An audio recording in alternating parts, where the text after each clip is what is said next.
ჩვენ ახლა ნინო კალანდაძესთან ერთად გავაგრძელებთ საუბარს. თემა რა თქმა უნდა მოლდოვაა.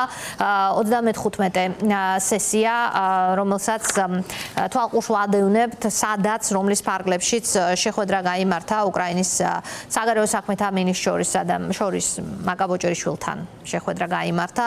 ამის შემდგომ გაკეთებული საჯარო განცხადებებიდან ბევრი არაფერი დგინდება.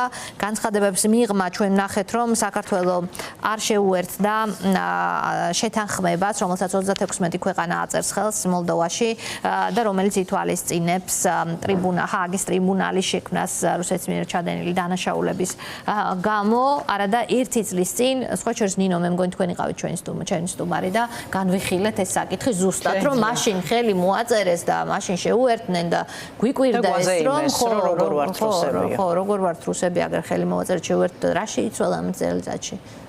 ეს მნიშვნელოვანი ამბავია, ალბათ მოგესალმებით. არაფერი არ შეიცვალა.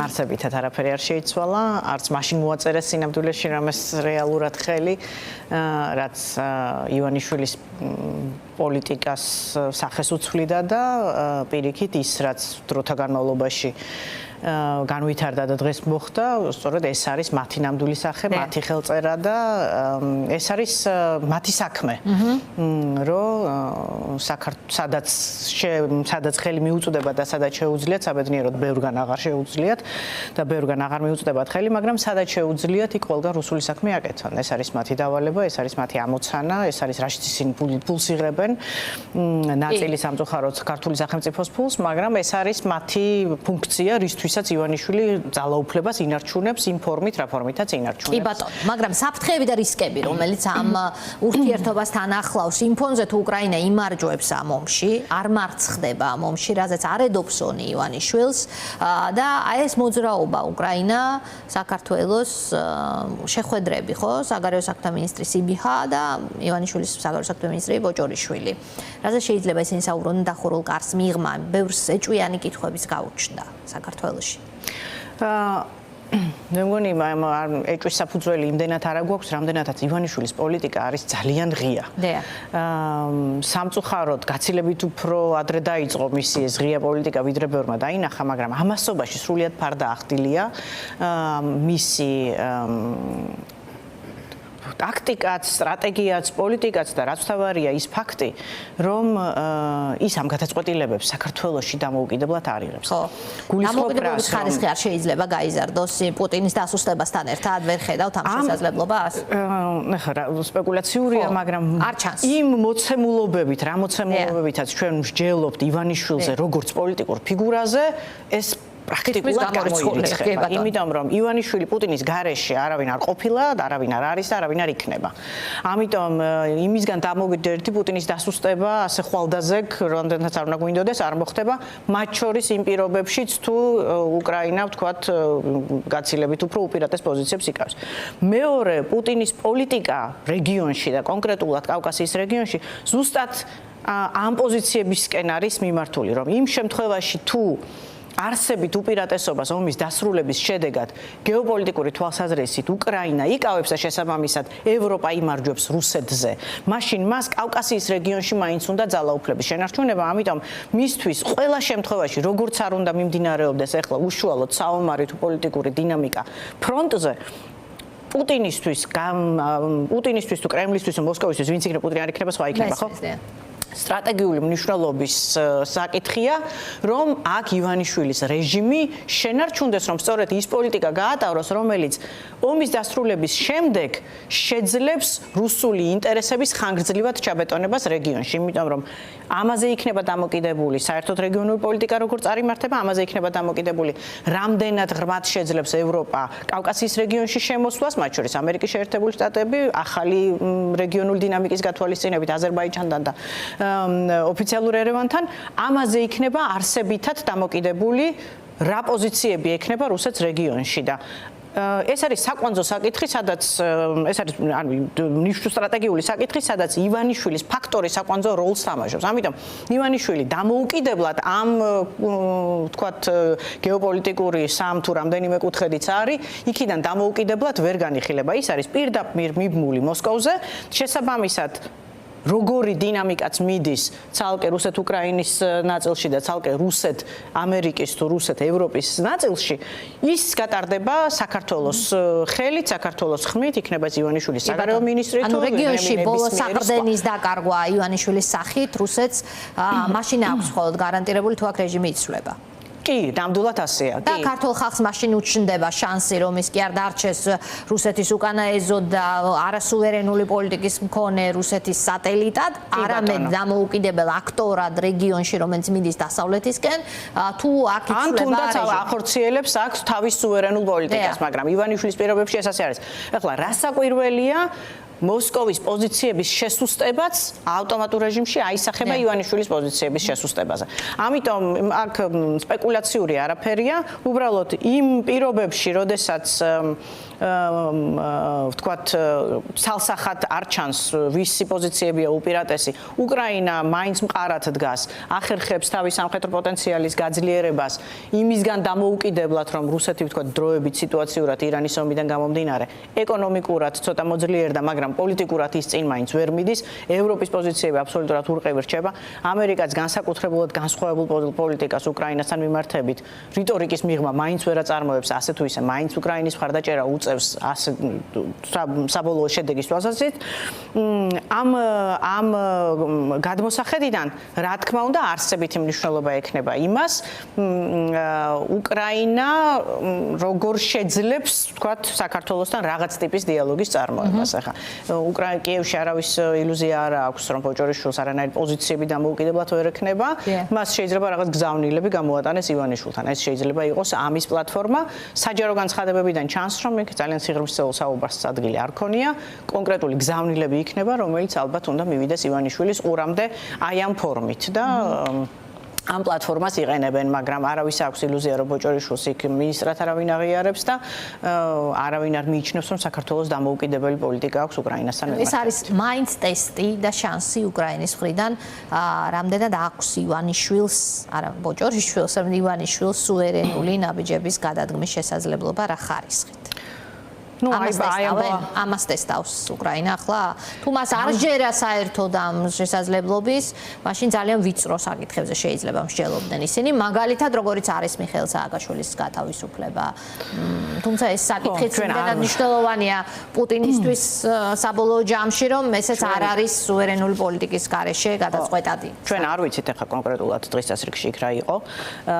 ეს რომ ყოფილიყო რამე ფორმით ივანიშვილის ლეგიტიმაციის გამაძლიერებელი, ამას ჩვენ ბოჭორიშვილისგან აუცილებლად გავიგებდით, რადგან ვერ გავიგეთ ამის შესაბამისად შეგვიძლია ვივარაუდოთ, რომ ეს ასე არ იყო, მაგრამ ამ კონტექსტის მიღმა არსებობს მთელი რიგი საკითხები, რომელიც რეგიონისთვის, რეგიონული პოლიტიკისთვის, დერეფნის თვალსაზრისით მნიშვნელოვანია, რომელიც შეიძლება იყოს ძალიან ტექნიკური თვალსაზრისით ამ ეტაპზე უკრაინისთვის მნიშვნელოვანი და ინფორმაციული, რომელიც შეიძლება ივანიშვილმა მივიდეს ამ პირიქით, აქედან ჩადიოდეს რაღაც გზავნილები, მაგრამ ძალიან გამიკვირდება, რომ ივანიშვილის სუვერენულობის ხარისხი და დამოუკიდებლობის ხარისხი იტესტებოდეს და ეს ვინმეს არ ესმოდეს ზელენსკის ადმინისტრაციაში, რომ ეს ასე არ არის. მაქსიმუმ შეიძლება რუსეთთან მედიაციის რაღაც პერიფერიული ფორმა, რომელიცაც ამ პლატფორმით იყენებენ საერთაშორისო ურთიერთობებში ბევრნაირი ფორმატი არსებობს შუამავლობის, მაგრამ პოლიტიკური პოზიცია უკრაინასთან მიმართებით ის, რაც გაცხადდა ჯერ კიდევ რუსეთ-უკრაინის ომის დაწყების დღიდან მათი პრემიერ-მინისტრი ღარიბაშვილის მიერ, მას შემდეგ ეს პოზიციები არ შეცვლილა, იმიტომ რომ მათ თქვეს, რომ ჩვენ რუსულ პოლიტიკას ვატარებთ რეგიონში და ამას ახლა თავის სახელი უნდა დავარქვათ და შესაბამისად ის რომ ხარი არ დაუჭირეს რუსეთის წინააღმდეგ მიმართულ გადაწყვეტილებებს მოწმობს იმას, რომ ცალსახად რუსულ პოზიციებზე დგანან. და რომ შევხედოთ დიდ სურათს ნინო რეგიონს უფრო ფართოდ, რჩება თუ არა საქართველოს მართლაც ერთადერთ ქვეყნად, ეს წარმოუდგენელი ამას რომ ამბობ, მე თვითონაც არ მჯერა, რომ საქართველოს ერთადერთი ქვეყანა რეგიონში ასეთი გახსნილი შესაძლებლობების პირობებში, რომელსაც ყავს ძალაუფლებაში არალეგიტიმურად გამყარებული ჯგუფი ადამიანების ძალიან დიდრების ამ ქვეყნის მოქალაქეების ბიუჯეტის ფულით გამდიდრებული მათ შორის როგორც ირკვევა აგერ მაღალჩინოსნები მიყავთ ჩამორიგებული საკან და ეს ხალხი ართმევს ამ ქვეყანას შანსს რომ გააღწიოს რუსულ გავლენას ბოლოს და ბოლოს და გახდეს ცივილიზებული დასავლეთის ნაწილი რომ შევხედოთ ჩვენს მეზობლებს აი რეგიონში რა სურათია დღეს წარმოუდგენელი ალბათ ერთი წლის წინაც ვერ ვიფიქრებდით ამას. რეგიონში ძალიან ხო ვერ წარმოვიდგენ. ყოველ შემთხვევაში, ფუნდამენტურად სახეცვლილია რუსეთ-უკრაინის ომის შემდეგ, თუმცა უნდა სომხეთის ფაქტორი და აზერბაიჯანის თქვას, რომ ორივე ხელისუფლებამ ბაქოშიც და ერევანშიც ჯერ კიდევ უკრაინის ომამდე საკმაოდ პრაგმატული პოლიტიკა აწარმოეს. თუ შევხედავთ იმას, რომ ალიევი ბევრად ადრე იძლიერებდა თავის დამოუკიდებელ პოზიციებს იმისთვის, რომ როდესაც და თუ ამის საჭიროება დადგებოდა, მას შესაძლებლობა ჰქონოდა რუსეთისგან დამოუკიდებელი პოზიციები შეენარჩუნებინა, ამისკენ ის ძალიან სტრატეგიულად ხანგრძლივად მიდიოდა და იმ მომენტისთვის, როდესაც რუსეთი უკრაინაში შეიჭრა, სრულიად გამზადებული პოზიციებით და მდგომარეობით და რესურსით შეხვდა იმ მომენტს, რომ ეს მომენტი გამოეყენებინა და მას ეთქვა, რომ ჩემი ეს ხელოვნური ალიანსი, რომელიც სინამდვილეში სულ არ იყო ჰორიზონტალური ურთიერთობა, არამედ იყო ბატონყმური ურთიერთობა, მე ახლა რუსეთისგან თავს ვითავისუფლებ გეოპოლიტიკურად, შიდა პოლიტიკურად და მე ჩემს ახალ როგორც სამხედრო, ისე პოლიტიკურ ალიანსებს ვქმნი გაცილებით უფრო ძლიერ სახელმწიფოსთან, რომელიც არის თურქეთი და მასთან ერთად ვიწყებ თვისებრივად განსხვავებულ რეგიონულ პოლიტიკას. ამ მომენტით ასევე ისარგებლა სომხეთმა მიუხედავად იმისა, რომ საწყის ეტაპზე ეს პოზიციები სომხეთში თავად პოპულარული არ იყო, მაგრამ პაშინიანს აღმოაჩნდა გამბედაობა მრავალ მხრივ, სხვათა შორის, რომელიც მან გამოიყენა ძალიან სახელმწიფოებრივი ინტერესების დასაცავად, ძალიან პრაგმატულად. მან თქვა, რომ მე დაუპირისპირებ ჩემ პრაგმატულ პოლიტიკას შიდა პოლიტიკურ გამოწვევებს და იმას, რომ ეს ნაბიჯები შეიძლება იყოს არაპოპულარული, მაგრამ ვაჩვენებ ხალხს, რომ მაშინ, როდესაც ჩვენ სომხეთი გვჭირდებოდა და სომხეთ-რუსეთი კუხოს წევრები არიან და რუსეთს პირდაპირ ვალდებულება ქონდა, რომ სამხედრო თავდასხმის შემთხვევაში მისთვის მხარდაჭერა აღმოეჩინა. მან ეს არ აღმოუჩინა, მან ხალხს უთხრა, რომ ჩვენ რუსეთის იმედი ვერანაირად ვერ გვექნება და ბოლო გამოკითხვები მოწმობს იმას, რომ რუსეთის მიმართ შიდა ბაზარზეც ძალიან შემცირებული არის სწორედ ამ ინციდენტის შემდეგ მხარდაჭერა. შესაბამისად, მან ხელგახსნილად იმოქმედა და რუსეთისგან დაიხსნა თავი. მან თქვა, რომ მე მივდივარ ახლა არაპოპულარულ კომპრომისზე, მე ვთმობ იმ ტერიტორიებს, რომელზეც, ვთმობ როგორ ისაც არ იყო ახლა პირდაპირ გაგებით კონტროლს იქ მაინც ვერ ახორციელებდნენ, მაგრამ მან თქვა, რომ მე მივდივარ აი ამ არაპოპულარულ ნაბიჯებზე, რომელიც ისტორიული დასაწყისი იქნება რეგიონული პოლიტიკის განვითარების და სამაგიეროდ დავიხსნი თავს რუსული გავლენებისგან, რომელიც აქ წლების მანძილზე ჩვენ შესაძლებლობას არ გვაძლევდა, რომ რეგიონული განვითარების პოლიტიკაში ჩავთულიყავით და გვეწარმოებინა, იმიტომ რომ აბსოლუტურ იზოლაციაში ყავდა რუსეთ-სომხეთი მოქცეული საკუთარი ინტერესებიდან გამომდინარე. ამან გაუხსნა გზა მათ შორის დასავლეთს, რომ მაშინ თუ საქართველო იყო საწყის ეტაპზე ერთადერთი ქვეყანა სამხრეთ კავკასიის რეგიონში, რომელთანაც ის ახერხებდა, რომელთან ერთობლივადაც ის ახერხებდა ერთობლივი ინტერესების გატარებას რეგიონში, ახლა თქვას, რომ მე საქართველოს რაღაცნაირად არ მაქვს აუცილებლობა იმისი, რომ არალეგიტიმურ წარმომადგენლებთან ვიურთიერთო, რომლებიც პუტინის დავალებებს ასრულებენ და ჩემი ინტერესების საწინააღმდეგოდ მოქმედებენ, მე ავირჩევ ამ ეტაპზე ურთიერთობის იმ ფორმატებს, რომლებსაც რეალური ინტერესი აქვთ, რომ რეგიონი განავითარონ და დასავლეთისკენ წაიყვანონ და რეგიონულ მოთამაშეებად გადაიქცნენ. კი, და რა თქმა უნდა, ეს არის ახლა თუ იმ გადმოსახედიდან ახლა სომხეთში რამდენიმე ვიზიტი მიეწყო ერთმანეთს ცალკე ევროკავშირისა, ცალკე ვიცე-პრეზიდენტი ჯეიდი ვენსის ბუნებრივი გულისტკივილი გამოიწვია საქართველოს მოსახლეობაში. ძალიან აშკარა იყო, რომ ჩანდა, რომ ძალიან ბუნებრივად განიცდიდნენ ადამიანები, იმიტომ რომ მათ ახსოვთ საქართველოში რა ხდებოდა, მათ ახსოვთ რა ვიზიტები ხორციელდებოდა საქართველოში, მათ ახსოვთ თვითმფრინავზე ჩამოდიოდა განცხადებაზე კეთდებოდა საქართველოდან მსოფლიო დონის განცხადებები და საქართველოს ტრიბუნის გამოყენებით და უცებ საქართველო აბსოლუტურად თამაშგარე ვითარებაში აღმოჩნდა და ქვეყნები, რომლებიც აბსოლუტურად პერიფერიულ როლს თამაშობდნენ და საერთოდ ვერ მონაწილეობდნენ მსოფლიო პოლიტიკაში, უცებ ასეთი ყურადღების ქვეშ აღმოჩნდნენ. ამავდროულად, როგორც თქვენ ამბობთ, ლოგიკური შედეგია ეს ერთი და მეორე მაინც პრაგმატულად უნდა გვიხაროდეს, იმიტომ რომ ის მადლი ადრე თუ გვიან მაინც საქართველოსაც აისახება. კავკასიის რეგიონმა თუ შეძლო რთულად მოსახერხებელია საქართველოს გამოტიშვით, მაგრამ თუ შეძლო მან თანმიმდევრული განვითარების პოლიტიკის წარმოება და განვითარება უკვე ნიშნავს რუსეთის გამოტიშვას, მაშინ აუცილებლად ადრე თუ გვიან საქართველოს საქართველოსის გავრცელდება ეს მადლი. უბრალოდ არა მხოლოდ გულსატკენია, არამედ პირდაპირ სახელმწიფოს ღალატია, როდესაც ქართველების ხელით საქართველოს ამ ეტაპზე ამის შესაძლებლობა არ ეძლევა. და ეს მოსალოდნელი შედეგი იყო მაშინაც, როცა სტრატეგიული ურთიერთობა შეაჩერა შეერთებულმა შტატებმა საქართველოსთან ივანიშვილის რეჟიმის მიერ გადადგმული ნაბიჯების გამო. 2 დღეში, რაც გამოაცხადა კობახიძემ ევროინტეგრაციის შეჩერება და ასევე ივანიშვილის ნაბიჯების კი არა და კონკრეტული გადაწყვეტილებების გამო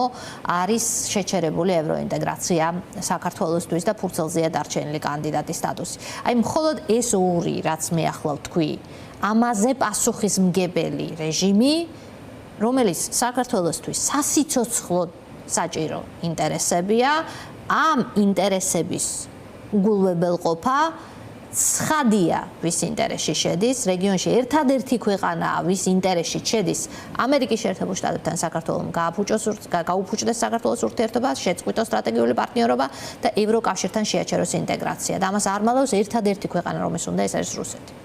შესაბამისად, ივანიშვილი, რომელიც პირდაპირ აკეთებს იმას, რაც შედის რუსეთის სახელმწიფო ინტერესში ამ ეტაპზე, გამოცხადებულ ეროვნულ ინტერესში, სახელმწიფო უშიშროების ეროვნულ დოქტრინებში და ასე შემდგომ, ჩვენ ეს რეალობა გვაქვს სახეზე, ამ პირობებში, ასეთი ტიპის მმართველობის პირობებში, როცა ტროტუარზე დგომის გამო ყველას აკავებს, მაგრამ ევროინტეგრაციის ყოფილი მინისტრი დააკავა გუშინ ბუკა პეტრიაშვილი 3 დღით ციხეში, იმიტომ რომ ტროტუარზე აპროტესტებს ამათ ამ ნაბიჯებს და ევროინტეგრაციის შეჩერებას. აი ამ ფონზე აქვს თუ არა ივანიშვილს შესაძლებლობა, როგორც თვითონ უნდა ისე, ანუ არ დათმოს არაფერი, მაგრამ დაალაგდეს შეერთებულ შტატებთან. ამის სურვილს ის ძალიან ცხადად გვაჩვენებს და ნახეთ რამდენიმე შეხვედრა, მათ შორის შემოსული მაღალჩინოსანი ამერიკის შეერთებულ შტატების სახელმწიფო დეპარტამენტის და წასული ამ გზავნილებით შედეგი არ არის ჯერჯერობით, არაფერი. თქვენ ელით, რომ ივანიშვილს მიეცეს შანსი ამ რეგიონში, მიიღონ ისეთად, როგორც ის არის? ამერიკის შეერთებულ შტატებს საქართველოსთან ურთიერთობის ძალიან კონკრეტული წინაპირობები აქვს. იმიტომ რომ ეს ალტრუისტული სახელმწიფო არ არის, ხო? ის როგორც არც ერთ სახელმწიფო არ არის და არც ერთ სახელმწიფოს საგარეო პოლიტიკა ალტრუისტულ საწყისებზე არ არის. ყველა თავის სახელმწიფო ინტერესიდან ამოდის. ამერიკის შეერთებულ შტატებს ძალიან კონკრეტული სახელმწიფო ინტერესები გააჩნია რეგიონთან მიმართებით. აქედან ბევრი რამ ზედაპირზე დევს, ეს არის საერთო გეოპოლიტიკური უსაფრთხოების ჩარჩო, რომელიც მისთვის არის მნიშვნელოვანი და შესაბამისად მნიშვნელოვანია, რომ ეს რეგიონი არ იყოს არანაირი დესტაბილიზაციის კერა, რომელმაც შეიძლება ფეხი მოიკიდოს რეგიონს მიღმა. კი ბატონო. ანუ პირველ რიგში არ უნდა ომი დასავლეთს ამ რეგიონში. არავითარ შემთხვევაში პირიქით, სტაბილიზაცია უნდა, სტაბილური რეალობა უნდა, დემოკრატიული განვითარება უნდა, იმისთვის რომ მინიმუმ, ან ძალიან დაბალი სტანდარტით რო ამოვიდეთ, მინიმუმ რეგიონის ამ ნაწილში მაინც არ იყოს ზედმეტი თავის ტკივილი. იმიტომ რომ შუადერეფანი, რომელზეც ბოლო პერიოდში ძალიან ინტენსიურად ვსაუბრობთ, პირდაპირ არის დაკავშირებული დასავლურ სახელმწიფო ინტერესებთან, მათ შორის ამერიკის შეერთებული შტატების ინტერესებთან. ასევე სახელმწიფო უსაფრთხოების პოლიტიკის ნაწილია ის, რომ მას რეგიონში, კავკასიის რეგიონში, შავი ზღვის და კასპიის რეგიონებში ყავდეს ისეთი მოკავშირეები, რომლებიც მას შესაძლებლობას მიცემენ, რომ მის მიმართ მტრულად განწყობილი სახელმწიფოების ინტერესები არ გაძლიერდეს, არამედ პირიქით დასუსტდეს. ეს არის ირანი, ეს არის ჩინეთი. და ის სახელმწიფოები, რომელიც პოტენციურად შეიძლება მოიაზრებოდეს როგორც ანტიდემოკრატიული, ანტისახელმწიფოებრივი ელემენტები. ამ კონტექსტშიც ეს არის მათი უშუალო წინაპირობა, რომ საქართველოსთან ურთიერთობები მიმდინარეობდეს. ახლა ამის მიღმა, უსაფრთხოების მიღმა, მათ აქვს რა თქმა უნდა სტრატეგიული ეკონომიკური ინტერესები, მაგალითად მათი ინტერესი იქნებოდა, რომ ანაკლიის სპორტში ამერიკული ინტერესები ყოფილიყო, გაღრმავებულიყო და მათ შესაძლებლობა ქონოდათ, რომ ამ საერთაშორისო ვაჭრობის თვალსაზრისით საკუთარი ინტერესები გაემყარებინათ. ახლა წინაპირობები, რომლებიც მათი სტრატეგიული თანამშრომლობისთვის აუცილებელი და სავალდებულოა, ეს წინაპირობები თუ არ არსებობს, არამედ ყველაფერი პირიქით არის, მაშინ რა საფუძველი შეიძლება ქონდეს ვაშინგტონს საიმისოთ, რომ ივანიშვილთან რაიმე ტიპის დიალოგი აწარმოოს. ამერიკის შეერთებული შტატების როგორი შერეული პოზიციებიც ჩვენ არ უნდა გქონდეს, ვთქვათ, ახალი ადმინისტრაციის და ზოგადად დიდი სახელმწიფოების საგარეო პოლიტიკების მიმართ, მე ამერიკის შეერთებული შტატები არის ფუნდამენტური დემოკრატია, რომელსაც ისეთ სახელმწიფოებთან, როგორც საქართველო, რომელსაც ბევრი არც არაფერი აქვს შესათავაზებელი, გარდა იმისა, რომ თვითონ იყოს ინსტიტუციური დემოკრატია, მის თანამშრომლობის ინტერესში საქართველო ხდება მხოლოდ მაშინ, თუ ის რაღაც ტიპის თანამედროვე თამაშის წესებს აღიარებს. თუ ის სრულიად ამოვარდნილია კონტექსტიდან, თუ ის სრულიად განსხვავებული ენით, სტილით, ფორმით ურთიერთობს როგორც უსაფრთხოების, ისე ეკონომიკურ კონტექსტში. თუ იქიდან საფრთხე მომდინარეობს, რომ მიგრაციის ტალღები გაიზრდება, თუ იქ საფრთხე არის, რომ კრიმინალური ველი გაიზრდება, თუ ეს სახელმწიფო საფრთხე არის იმისთვის, რომ ტრანსნაციონალური დანაშაულებები ფეხს იკიდებს და ჰაბათ იქცევა ქვეყანა ისეთი დანაშაულებების როგორიც არის კოლ-ცენტრები, როგორიც არის ნარკოტრაფიკინგი და ასე შემდეგ. მაშინ თეორიულად რა საფუძველი შეიძლება არსებობდეს იმისა, რომ მაღალი დონის დიალოგი წარიმართოს ივანიშვილსა და ტრამპის ადმინისტრაციას შორის. ამიტომ მე ამ საკითხს არ ვუყურებ პოზიტიურად, ამის შესაძლებლობას პრაქტიკულად ვერ ვხედავ. ეს არ ნიშნავს იმას, რომ მათთვის სტრატეგიულ საკითხებთან მიმართებით ისინი დიალოგს არ წარმართავენ. მაგრამ ეს არ არის სახელმწიფოთა შორის თანამშრომლობა, ეს არ არის ივანიშვილისთვის ლეგიტიმაციის მინიჭება, ეს არ არის საქართველოს სტრატეგიულ თანამშრომლად აღიარება, ეს არის საქართველოს მიღება როგორც მტერ სახელმწიფოების ინტერესების გამტარებელი, რომელთანაც მათ დიალოგი დაჭირდებათ საკუთარი ინტერესების დასაკმაყოფილებლად.